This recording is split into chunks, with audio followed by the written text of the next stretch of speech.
আসসালামু আলাইকুম।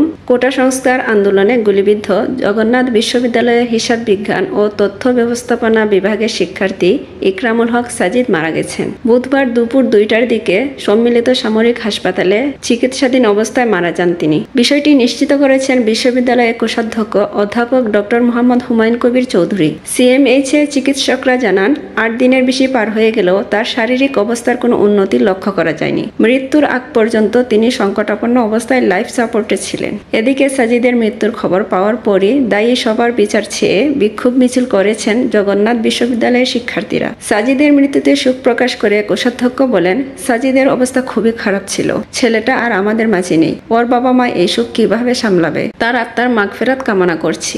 বিশ্ববিদ্যালয়ের শিক্ষার্থী শাহিন আলম শান বলেন, আমরা আমাদের ভাইয়ের রক্ত বৃথা যেতে দিতে পারি না। সাজিদের মৃত্যুতে জড়িত সকলের বিচার আমরা চাই। সাজিদের হত্যার বিচার না হওয়া পর্যন্ত আমরা জবিয়ানরা আন্দোলন চালিয়ে যাব। বৈষম্য বিরোধী ছাত্র আন্দোলনের এক দফা চলাকালে গত 4 আগস্ট মিরপুর এলাকায় গুলিবিদ্ধ হন জগন্নাথ বিশ্ববিদ্যালয়ের হিসাব বিজ্ঞান ও তথ্য ব্যবস্থাপনা বিভাগের শিক্ষার্থী মোহাম্মদ ইকরামুল হক সাজিদ। মাথার পেছন থেকে বুলেটটি তার চোখের পেছনে এসে আটকে যায়। তাকে উদ্ধার করে প্রথমে স্থানীয় একটি হাসপাতালে নিয়ে যাওয়া হয়। পরে সেখান থেকে তাকে সিএমএইচ হাসপাতালে নেওয়া হয়।